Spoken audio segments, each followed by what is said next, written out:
ഇന്ന് ലോക ഉപഭോക്തൃ അവകാശ ദിനമാണത്തെ മാർച്ച് 15 1962 അമേരിക്കൻ പാർലമെന്റിൽ അമേരിക്കൻ പ്രസിഡന്റായ ജോൺ എഫ് കെന്നഡി ഉപഭോക്താക്കളുടെ അവകാശത്തെക്കുറിച്ച് ഒരു പ്രസംഗം നടത്തിയിരുന്നു.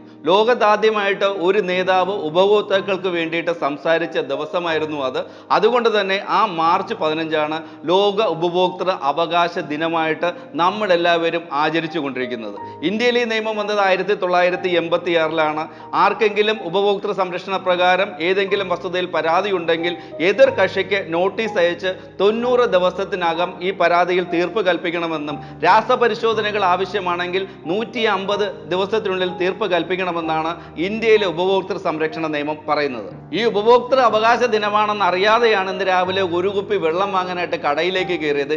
20 രൂപയാണ് അവർ ചാർജ് ചെയ്തത്. എന്താ 20 രൂപ എന്ന് ചോദിച്ചപ്പോൾ ഞങ്ങൾ കോടതിയിൽ പോയിട്ട് വിധിയൊക്കെ സമ്പാദിച്ചിട്ടുണ്ട്, സർക്കാർ പറയും പോലെ 13 രൂപയ്ക്ക് വിൽക്കാൻ പറ്റില്ലെന്നാണ് കടക്കാരൻ പറഞ്ഞത്. ശരിക്ക് ഈ ഉപഭോക്തൃ അവകാശ ദിനം എന്നൊക്കെ പറയുന്നത് വളരെ വലിയ തമാശയാണ്. കഴിഞ്ഞ വർഷം ഫെബ്രുവരിയിൽ കേരളത്തിലെ സർക്കാർ കുപ്പിവെള്ളത്തിന് 13 രൂപയായിട്ട് നിജപ്പെടുത്തിക്കൊണ്ട് അവശ്യ വസ്തുക്കളുടെ സംരക്ഷണ നിയമപ്രകാരം ഒരു നിയമം കൊണ്ടുവന്നിരുന്നു.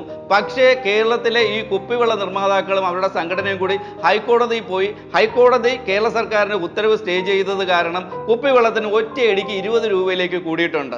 ഹൈക്കോടതി പറഞ്ഞിരിക്കുന്നത് ഈ തരത്തിലൊരു നിയമം ഉണ്ടാക്കാനുള്ള അവകാശം കേന്ദ്ര സർക്കാരിന് മാത്രമേ ഉള്ളൂ എന്നുള്ളതാണ്. കേന്ദ്രമായാലും കേരളമായാലും ഉപഭോക്താക്കളുടെ അവകാശം സംരക്ഷിക്കാനും കുടിവെള്ളം മുട്ടാതിരിക്കാനും നോക്കാനുള്ള ഉത്തരവാദിത്തം നിങ്ങൾക്കില്ലേ?